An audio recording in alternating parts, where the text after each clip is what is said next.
Assalamu alaikum. My name is Salim Siddiqui and it is November 4th, 2009. I'm dating myself there for a reason, and you're watching the Hot Conflict video series talking about the unseen world. And if you've been watching through the whole series, I gotta, of course, apologize for my singing attempt there in the last video, having a little bit of fun. And we were talking about the concept of Noah and some of these issues. If you're taking this whole matter of the ascension and spirituality and your faith or your heart so seriously, you might have been offended by my singing there, but I hope you weren't, because one of the things that many of us are trying to tell you is that the reason why we're having an easy time to express these thoughts to you and so many people are open to them is because in truth, the reality is the war is already over and the truth has already been made victorious and the light is winning the war. And it is just that most people haven't seen the signs yet and don't realize what's happening yet that is already unavoidable. And so we're going to be talking about a lot of interesting issues, going straight into 2012 tonight, talking about first contact and disclosure and a lot of these strange concepts. And if I said, oh, I'm going to talk to you about first contact, when it's going to happen and who's going to be there, and we're talking about aliens and some of these strange concepts, well, then people would say, well, this sounds pretty crazy. Like, you know, I don't like to make predictions or prognostications. I'm not a prophet. I'm not a soothsayer. I'm telling you a simple story so that when you hear this story, you understand why things happened in the past, why things are happening now, and you'll also be able to see why things are going to happen in the future and how they will play out. Now, where we left off was with the prophet Noah, and we're going to go straight into talking about many of the interesting concepts that are leading into the changes in our environment right now and the ascension, and definitely talking about 2012 tonight. I'm hoping that we're going to run through this whole series and get you all the way down to the information, because if I take much longer, already dating myself here, you're going to be seeing everything that I've been talking about before I even get the show on the road here. So, Bismillah, in the name of Allah, we're going to start. Now, before we go on to talk about what happened with Noah, I want to go back a little bit before that and talk about some of the interesting concepts having to do with sacred geometry. To understand this properly, we have to go back to the beginning of duality, or the beginning of life on this planet for the human race, or Adam and Eve. Remember, if you've been paying attention to this series, you really should have gone through the stories of truth, which is the first part of this whole process. And we said this whole journey is about the journey or the process of a path or a light worker or ascension or the understanding or enlightenment. And so we're going back to the beginning of the story, and we said Adam and Eve descended to the earth, but not together. And that one of the things that descended with Adam was what? Now, there are a few different things if you understand this. Now, here's where we like to talk about some strange issues on hotconflict.com, and you hear things from me that you don't hear about anywhere else, especially if you're in the Lightworker community or Wayshower community, or if you're in the UFO disclosure community. Some of the things that I talk about when it relate to Islam is very surprising to people who aren't familiar with the subject. Now, the issue that I'm talking about is with the descent of Adam from the higher realms. He comes with a handful of different things. One of the most well-known objects that Adam descends with from the heavens, or from the higher realms, or from the inner higher realms of the inner earth, depending on how you see the structure at the time, we know is the black stone, what we call the black rock or the black stone. Now, this is very important because this theme occurs in so many different stories, and you see it played out in many different areas. Now, those of you who are interested in the moon landings or UFO or Project Camelot, you know the references to Arthur C. Clarke and the Black Monolith. You know references to it in some of the undisclosed projects, or what they call black book projects, or covert operations, the concept of a black rock or black stone that is having significant properties and supernatural abilities, or coming from a realm that is not of this earth. Now, Adam is said to have brought the black stone with him on his descent. Arthur C. Clarke, 2001, also there in the recent Pleiadian channeled movie called The Knowing with Nicolas Cage. You constantly see the black rock played out there. You can check out that movie if you're interested, since we always talk about pop culture. Lost fans, obviously you know that the black rock is significant to getting towards that process of ascension or going to the next realm. The black rock is what leads you there. Now, in the science fiction or fantasy community, the black stone is normally considered a philosopher's stone, or a stone of deep understanding. So when Adam and Eve land on the earth, they land separately. And then we said they found each other at the center of the earth, what we now call Mecca, or the mother of cities. Now, what is important about this is that if you understand, now many of the people who've been listening to this series have been wanting to talk about the concept of chakras in the body and some of the different spiritual levels. Well, we're going to be talking about it on a whole nother level. Of course, most Muslims don't talk about the chakras of the body, and we're going to get into some of that on this series tonight. But right now I'm talking about the fact that the earth itself is a living being, as we all know, just as everything that the Lord has made is a living being, and the earth itself has chakras. And that Mecca, the holy city, is the heart chakra, or center of the earth. It is where our mother and father, Adam and Eve, were reunited, and it was also there, going way back to the original plan of this planet, of maintaining the light for the faith of those who believe in the light on this planet, that our father Adam built the Kaaba, the holy house, the four-walled cube, and also with it, the sacred black stone or black rock. Now, we know that later on, we talked about the time of Noah, and that the house of God was destroyed and the black rock was lost. And it'll be interesting, since we're talking about coming disclosure and the fact that brothers and sisters from other realms of the light are going to be joining us in open. Yes, did I just say that? Yes, I did. You heard me correctly.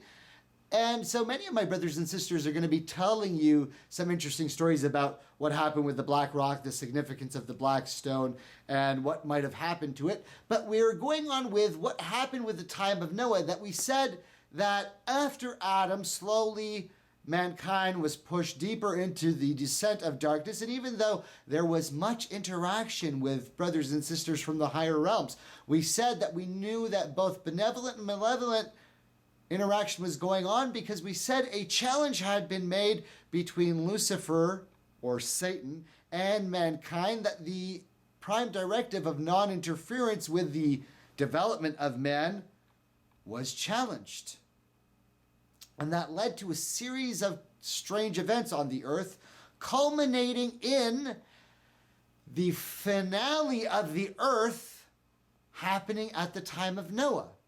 And that we know that the earth was destroyed, and many of the civilizations of humans left the earth, and there was interactions at different times. And then, strangely, after Noah, we talked about some of the concepts of water and the ark, and that there's similarities between the time of the flood and the time of the ascension, as we're talking about 2012 and destruction of the earth. But we said we wanted to focus not on calamity and destruction, but what are the deeper, more spiritual meanings behind this, because if you understand the story in context, then you don't fear the destruction or the changes. And the more you understand things in context, and the more you don't fear the changes, the less the fear and the chaos affect the overall vibration and resonance of the earth, and the more smooth sailing we have through the process. Right, brothers and sisters? We all kind of know this, especially my brothers and sisters who call themselves light workers, but I want you to pay attention to the concepts as we're going on. So we said we're talking about Noah and the concept of the ark and saving humanity on an ark or ships or craft. And now we're also talking about this concept that people are bringing more and more to the open of first contact or craft coming into the skies of the earth or open sightings of alien craft and beings. Or that to save mankind, visitors from other places are going to come, or brethren of the light are going to come. And so that concept kind of runs in there. One of the interesting concepts we talked about was that there are pure water channels within the salt water. Well, as above, so below is a common concept of balance that we know. And so the same way that there are waters separating as seas the lands of the earth, similarly, there are seas of space separating planets within the galaxy and the universe. And just as much as there are pure water streams within the seas of the ocean, there are pure water traveling channels within the seas of space. As above, so below. Well, as below, so above.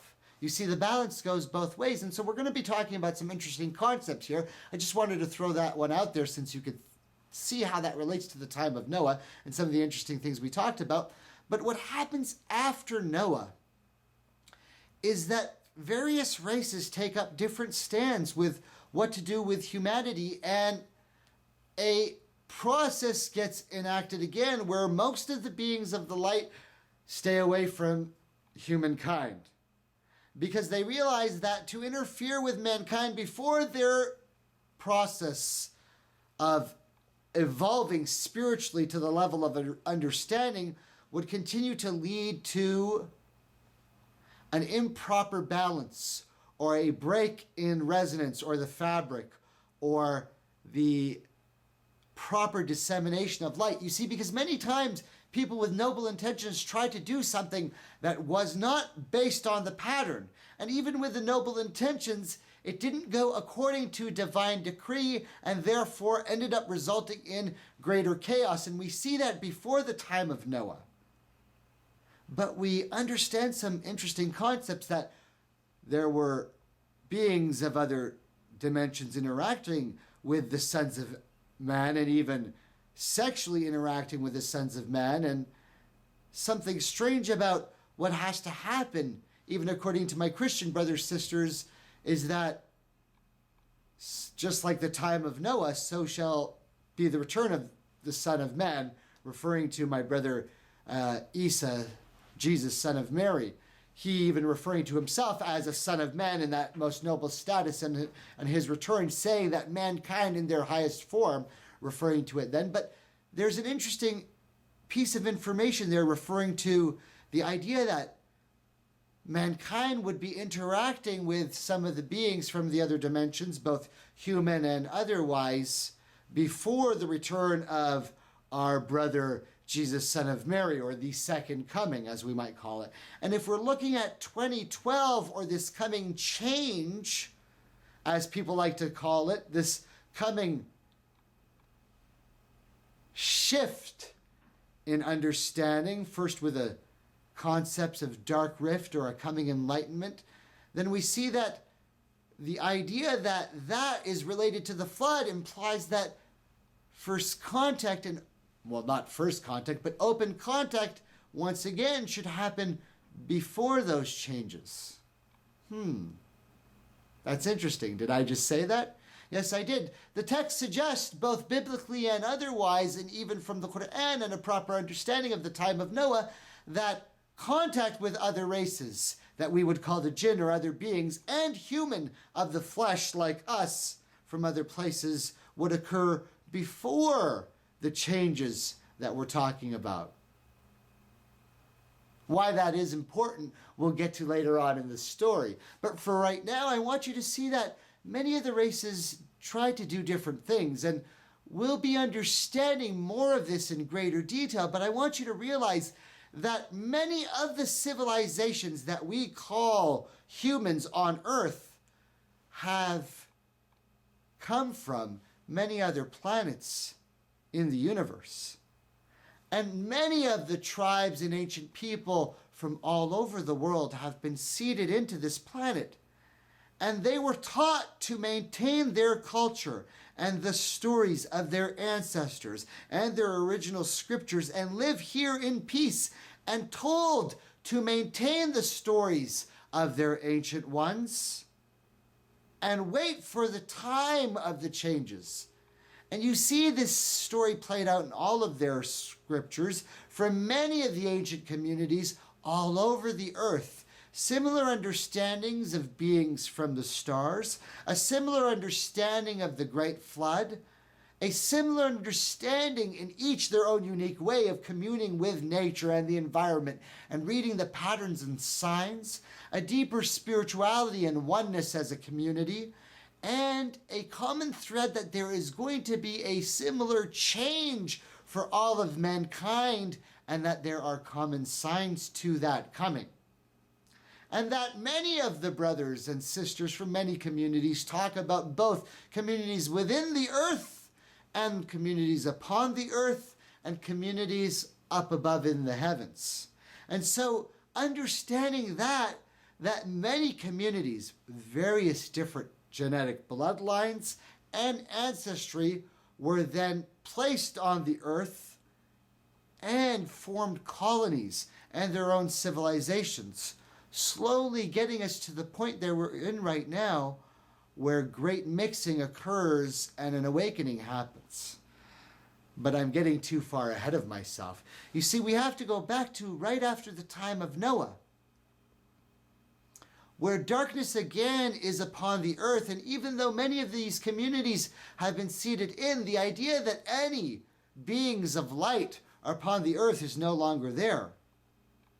And the houses of the Lord are gone. And the noble messengers are being ignored. And the flood has occurred, and the earth has repopulated itself, and civilizations are beginning to grow. And we get to the point that we know of in our modern history and modern civilized man, where the most well-known civilization is in Babylon and Sumeria. And there we know that the paganism had got to such a degree that the idea of believing in the light, that there was one God or one creator, or that there was one plan for this earth, or that there was one plan of unity, or that the fundamentals of faith, that there was a God who has created angels of the light and other beings of smokeless fire, some of the light and some of darkness, for they have free will. And he has created man in many shades and many colors, not on just this earth, but on many planets throughout the universe. And he has sent prophets and messengers to every community and every tribe and every nation. And that there are succeeding prophets with books and scripture of the word, for mankind has been blessed with the word. And that all of this is the plan of your Lord, with a final day that is true, of reckoning of all things and eternal punishment and reward for those rewarded for the acceptance and recognition of the truth of the oneness of all that the Lord has created, and those who always reject that truth, no matter what situation and scenario and timeline they are in, they always reject it. And this is an eternal understanding of the future, of the afterlife, and that all of this is by the plan of the Lord. And those of us who seek that path and that oneness begin to see the signs. But all of this was lost, and the planet was in chaos, and different races had come with their own different understanding of different beings from the stars, and many of them began to worship them in false ways, and the shadows and the dark ones and those who deceive pushed us deeper and darker into lower densities and dimensions until the light was lost upon the earth. And for a while, it appeared that the plan was no longer going to happen on this earth. And those who were in charge or overseeing the planet at the time of Babylon and Sumeria, those who now we call the Anunnaki, or the Gajiji, as some of them may call them, those who are now manipulating people into thinking that they are the creators of mankind because they have been allowed to manipulate the dark ones both here on the earth and in other places. So long was their dominion that we have forgotten the truth, and the earth descended into darkness and chaos reigned, and many of the civilizations of other realms came to the earth. Now, it is important because we're talking about some of the facts that there are different levels, both within the earth and above in the heavens, that many people have a misunderstanding of time and concept of evolution and how other beings could evolve in other timelines and other places. But just for one brief moment, let's imagine that one dimension or one density is on a single plane. And I want you to imagine that plane as a time plane where the planets in our solar system revolve around the sun. And the essence of time exists based on our rotation in our solar system. Now, many people who talk about strange theories of a 10th planet or planet X talk about the fact that a different timeline or rotation line creates a whole different evolutionary cycle. Now, imagine, if you will, in this one-dimensional plane, imagine it like the open face of a Swiss clock. Many wheels all interacting and intersecting, of different sizes and different diameters. Now, as they rotate, each solar system has its own different cycle of time. They interact with other cycles, but they're all on different rotations. And so, while our cycle is 365 years, another solar system cycle could be totally different. But that is just a singular plane of looking at it and looking at time rotating in that way and realizing that going from one relationship to one solar system to another relationship would dramatically change your reality of time just on a singular plane. Then imagine multiple planes of existence. And the fact that you're not actually talking about a three-dimensional plane, you're talking about fractals and spirals, interweaving of time and space and consciousness and fields of so many dimensions interacting at such an incredible level that the mandalas and fractal patterns of our third dimension are barely useful just to understand a glimmer of a glimpse of the understanding of the path that starts to synchronize in front of you when you are looking for it and seeing that within the chaos that appears to be chaos around everyone, there is a pattern. And within that chaos of the world, in that darkness of Babylon and Sumeria, of false gods and paganism, of that strange time in the houses of the royalty, in the family of the pagan royal houses, when all of our brothers and sisters of the higher dimensions thought that the sons of Adam were lost and the earth was going to be lost forever to the light, a child rises up who decides once and for all that this planet called Earth is going to be reclaimed for the light once again, and his name is Ibrahim, our father Abraham. let me take a break before we get into Abraham and 2012 and the changes for the ascension. Assalamu alaikum. Peace.